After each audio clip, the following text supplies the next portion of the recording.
నమస్కారం అందరికీ. ఇప్పుడు మనం ఇంటర్మీడియట్ సెకండ్ ఇయర్ వాళ్ళకి 4th యూనిట్ పార్ట్నర్షిప్ అకౌంట్స్ లో ఉన్నాము. ప్రీవియస్ వీడియోలో దీని ఇంట్రడక్షన్ చూసాము. ఇప్పుడు మనము పార్ట్నర్షిప్ అకౌంట్స్ లో మాక్సిమం అయితే ఏదైతే profit and loss appropriation account ఉందో అది మనకి షార్ట్ లో వస్తుంది. లాంగ్ లో మనకి లెసన్ నుంచి trading, profit and loss account, ఇంకా బ్యాలెన్స్ షీట్ ప్రిపేర్ చేయమని అడుగుతారు. సో ఇక్కడ మనకి ఏమంటున్నారంటే ఫస్ట్ ఏదైతే profit and loss appropriation account అంటే ఏంటిది, ఇంకా నేను ప్రీవియస్ వీడియోలో ఇంట్రడక్షన్ చెప్పేటప్పుడు చెప్పినాను. క్యాపిటల్ అకౌంట్స్ ఇంకా మనకి ఏదైతే క్యాపిటల్ ఈజ్ ఫిక్స్డ్, ఇంకా ఫ్లక్చువేటింగ్ అంటే ఏంటిదో నేను ప్రాబ్లమ్స్ చెప్పేటప్పుడు ఎక్స్ప్లెయిన్ చేస్తా అని చెప్పి. So first capital accounts are fixed అనుకోండి. ఇప్పుడు 2 persons ఉన్నారు, ఏ ఇంకా బి. ఇద్దరు ఏం చేశారంటే 1 lakh అనేది ఇన్వెస్ట్ చేశారు. సో ఇద్దరు 1 lakh ఇన్వెస్ట్ చేసినారు బిజినెస్ లో. సో క్యాపిటల్ అకౌంట్స్ లో మనకి ఏమొస్తుంది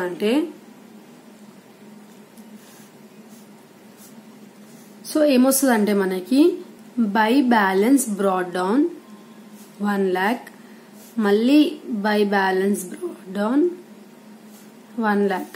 సో లేదంటే డైరెక్ట్ మీరు 2 lakhs అని రాసుకొని ఇక్కడ 1 + 1 lakh అని రాసుకోండి, నో ప్రాబ్లం. సో ఇద్దరు మనకి ఏం చేశారు, 1 lakh అనేది ఇన్వెస్ట్ చేశారనమాట. సో ఇన్వెస్ట్ చేస్తే ఏం చేస్తున్నారు, బిజినెస్ కి క్రెడిట్ చేస్తున్నారు అనమాట 1 lakh. సో మనకి ఎంత వస్తుంది, టోటల్ 2 lakhs అనేది ఏమైంది, క్రెడిట్ అనేది అయిందనమాట. సో ఇప్పుడు మనం ఏం చేస్తాం, ఇక్కడ సైడ్ క్యారీ డౌన్ అని రాసుకొని 2 lakhs అని రాసి 2 lakhs అని చెప్పి క్లోజ్ చేస్తాం అకౌంట్. సో ఒకవేళ ఫిక్స్డ్ ఉంటే ఏం చేస్తాం, మనము ఎంతైతే క్యాపిటల్ ఉందో అంతే రాసుకొని బాక్స్ అనేది క్లోజ్ చేస్తాం. సో ఇప్పుడు మీకు డౌట్ రావచ్చు, ఓన్లీ క్యాపిటల్ అకౌంట్ రాసి క్లోజ్ చేసేసావు, మళ్ళీ ఇంకా ఇంట్రెస్ట్ ఆన్ క్యాపిటల్, మళ్ళీ డ్రాయింగ్స్ ఉంటాయి, కమిషన్, శాలరీ అవన్నీ వస్తాయి కదా. సో అవన్నీ మళ్ళీ రాసుకోకుండా క్లోజ్ చేసేస్తే అవన్నీ ఎక్కడ రాస్తావు అని చెప్పి. సో ఇలా క్యాపిటల్స్ అనేటివి ఫిక్స్డ్ ఉన్నప్పుడు మనం ఏం చేస్తామంటే కరెంట్ అకౌంట్స్ అనేది ఓపెన్ చేస్తాం అనమాట. కరెంట్ అకౌంట్స్ ఓపెన్ చేసి ఏవైతే అడ్జస్ట్మెంట్స్ ఉన్నాయో అవన్నీ ఏం చేస్తాం, ఇక్కడ చేస్తాం అడ్జస్ట్మెంట్స్. ఇంకా క్యాపిటల్ ని టచ్ చేయము, అది ఫిక్స్డ్ ఉంది కాబట్టి దాన్ని సపరేట్, ఇంకా దానికి సపరేట్ బాక్స్ వేసేసి దాన్ని సపరేట్ గా వదిలేసి మళ్ళీ కరెంట్ అకౌంట్స్ ఓపెన్ చేసి అందులో ఏవైతే అడ్జస్ట్మెంట్స్ ఉన్నాయో ఆ ప్రాబ్లమ్ లో అవన్నీ ఈ అకౌంట్ లో చేస్తాం. లేదు ఒకవేళ క్యాపిటల్ అకౌంట్స్ ఆర్ ఫ్లక్చువేటింగ్ అంటే చేంజింగ్ ఉందనుకోండి, అప్పుడు బై బ్యాలెన్స్ బ్రాట్ డౌన్ అని చెప్పి ఏం చేస్తాము, ఇక్కడ మనం 2 lakhs క్యాపిటల్ ఉంది, సో అది రాసేసుకొని ఇంకా శాలరీ అవి ఏమన్నా రెంట్ గింట అవన్నీ ఉంటాయి కదా, అవన్నీ అమౌంట్స్ రాసుకుంటాము. ఇంకా ఏమన్నా క్రెడిట్ సైడ్ అమౌంట్స్ ఉంటే అవన్నీ రాసుకొని టోటల్ చేసుకుని అమౌంట్ వేసుకుంటాము. ఒకవేళ ఫ్లక్చువేటింగ్ ఉంటే క్యాపిటల్ తో పాటు మిగతా అడ్జస్ట్మెంట్స్ అన్ని ఒకటే బాక్స్ లో అవుతాయి. లేదు ఫ్లక్చువేటింగ్ కాదు, క్యాపిటల్ అకౌంట్స్ ఫిక్స్డ్ ఉన్నాయి అని అంటే ఇంకా క్యాపిటల్ అకౌంట్స్ ని కదిలియొద్దు, ఎంత క్యాపిటల్ ఉందో అంత రాసేసుకున్న తర్వాత ఏవైతే అడ్జస్ట్మెంట్స్ లేదా వేరే ఎంట్రీస్ ఉన్నాయో అవిటికి మళ్ళీ సపరేట్ గా మనం ఏ అకౌంట్ ఓపెన్ చేస్తాము, కరెంట్ అకౌంట్ అనేది ఓపెన్ చేస్తాము. అది ఓపెన్ చేసి రాస్తాం అనమాట అందులో అడ్జస్ట్మెంట్స్. సో ఇప్పుడు profit and loss appropriation account కి మనం వస్తే దీనికి ఫిక్స్డ్ ప్రొఫార్మా ఏంటిదంటే ఫస్ట్ ఏదైతే డెబిట్ సైడ్ ఉందో అక్కడ ఇంట్రెస్ట్ ఆన్ క్యాపిటల్ అనేది ఫస్ట్ వస్తుంది. ఏమొస్తుంది, interest on capital. So per suppose ఇప్పుడు ఈ ప్రాబ్లం మనం ఏదైతే ఎగ్జాంపుల్ తీసుకున్నామో ఏ ఇంకా బికి 1 lakh అని చెప్పి, సో వాళ్ళిద్దరికి 1 lakh మీద 2% ఇంట్రెస్ట్ అనేది వస్తుందంటే ఇక్కడ ఏం చేస్తాం, ఫస్ట్ 2 ఇంట్రెస్ట్ ఆన్ క్యాపిటల్ అని రాసుకొని ఏ అని రాసుకొని బి అని రాసుకొని ఏదైతే 1 lakh ఉందో దాని మీద 2% చేసి ఇక్కడ అమౌంట్ రాసుకుంటాం. మళ్ళీ ఈయన 1 lakh మీద ఆయనకి 2% చేసి మళ్ళీ ఏం చేస్తాం, ఈయన దగ్గర అమౌంట్ రాసుకుంటాము. రాసుకున్న తర్వాత నెక్స్ట్ ఇక్కడ ఫిక్స్డ్ అమౌంట్ అని చెప్పినా, సో ఫస్ట్ ఇక్కడ 2 ఇంట్రెస్ట్ ఆన్ క్యాపిటల్ అనేది వస్తుంది ఈ ప్రొఫార్మాలో.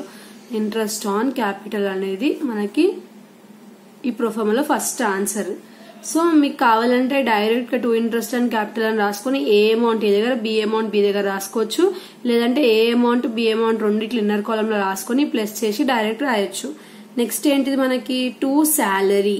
సో శాలరీ ఒకవేళ ఏది ఇస్తే ఏ శాలరీ రాసుకోవాలి, బిది ఇస్తే బి శాలరీ రాసుకోవాలి. లేదు ఇద్దరిది ఇచ్చారు అనుకోండి, ఇద్దరిది రాసుకోవాలి.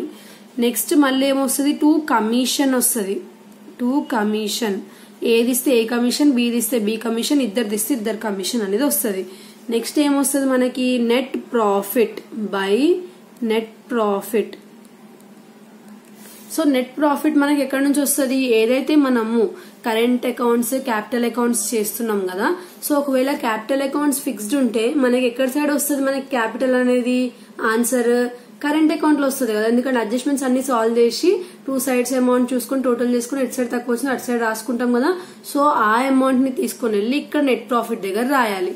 సో ఇక్కడ కూడా అంతే, క్యాపిటల్ అకౌంట్స్ ఆర్ ఫ్లక్చువేటింగ్ దగ్గర ఇక్కడ ఫ్లక్చువేటింగ్ అంటే ఇందులోనే వచ్చేస్తుంది కదా ఆన్సర్. సో ఇది మొత్తం సాల్వ్ చేసిన తర్వాత వచ్చిన ఆన్సర్ ని తీసుకుని వెళ్ళి ఇక్కడ రాయాలి. రాసేసిన తర్వాత లాస్ట్ కి ఏం రాస్తాం ఇక్కడ, by interest on drawings. So drawings మీద ఏదైతే ఇంట్రెస్ట్ ఉంటుందో అది ఇక్కడ వస్తుంది. అది ఒకవేళ ఇద్దరిది ఉంటే ఇద్దరిది వస్తుంది, ఒకళ్ళది ఉంటే ఒకళ్ళది వస్తుంది. సో ఇప్పుడు మనం ఒక ప్రాబ్లం చూద్దాం అలా. సో ఇక్కడ ఈ ఫస్ట్ ప్రాబ్లం మనకి దానికి రిలేటెడ్ ఉందన్నమాట. ABC and C are partners sharing profits and losses equally. So equally అంటే ఏంటిది, 1:1 1:1 ఎందుకంటే ముగ్గురు కదా, సో 3 times వస్తుంది. With share capital of 50,000, 40,000, 30,000. ఇది ఏది, ఇది బిది, ఇది సిది. The profit for the year ended 31st March 2015 amounted to 56,000. So వాళ్ళ ప్రాఫిట్ ఎంత అంట, 56,000 అనేది ప్రాఫిట్ అంట. సో ఇంట్రెస్ట్ ఆన్ క్యాపిటల్ ఏమో 8% అంట క్యాపిటల్ మీద. ఇంకా శాలరీ ఇచ్చినారు, కమిషన్ ఇచ్చినారు. సో యాజ్ పర్ మనం ప్రొఫార్మా చూసినాం కదా. సో ఫస్ట్ ఏమొస్తుంది, ఇంట్రెస్ట్ ఆన్ క్యాపిటల్. ఫస్ట్ ఏదైతే మనకి ఇంట్రెస్ట్ ఆన్ క్యాపిటల్ ఉందో అది వస్తుంది. సో ఇంట్రెస్ట్ ఆన్ క్యాపిటల్ వీళ్ళు ఇక్కడ చేయమంటే దేని మీద చేయమంటున్నారు, ఏదైతే వాళ్ళకి వచ్చిన అమౌంట్స్ ఉన్నాయో అంటే క్యాపిటల్స్ ఉన్నాయో దాని మీద చేయమంటున్నారు. సో 50,000 మీద మనం 8% చేయాలి. చేస్తే మనకి 4,000 వస్తుంది. మళ్ళీ 40,000 మీద మళ్ళీ 8% చేస్తే బిది క్యాపిటల్ అనేది వస్తుంది. మళ్ళీ సిది క్యాపిటల్ రావాలంటే 30,000 మీద 8% చేయాలి. 30,000 మీద 8% చేస్తే 2,400 అనేది వస్తుంది. సో ఇప్పుడు మనకి ఇంట్రెస్ట్ ఆన్ క్యాపిటల్స్ వచ్చినాయి, అవి ఇక్కడ రాసేయాలి. Next 2 salary. సో ఇక్కడ శాలరీ మనకి ఓన్లీ ఏది మాత్రమే ఇచ్చినారు. సో అది రాసుకోవాలి ఇక్కడ, ఓన్లీ ఏది ఎంత మనకి 6,000. సో అది రాసేసుకున్న తర్వాత నెక్స్ట్ కమిషన్.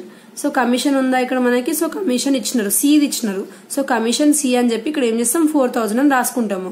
అయిపోయిన తర్వాత నెక్స్ట్ నెట్ ప్రాఫిట్ ఏమని ఇచ్చినారా, so net profit amounting to 56,000 అన్నారుగా. సో అది ఇక్కడ రాసుకుంటాం 56,000 అనేది. Next interest on drawings. So interest on drawings అనేది మనకి ఏమని ఇచ్చినారో ప్రాబ్లమ్ లో చూసుకోవాలి. మనకి ఇక్కడ ఇప్పుడు ప్రొఫార్మాలో నేను చూపించిన అన్ని ఎంట్రీస్ ఇస్తారని గ్యారంటీ లేదు, కొన్ని ఇస్తారు కొన్ని ఇవ్వకపోవచ్చు.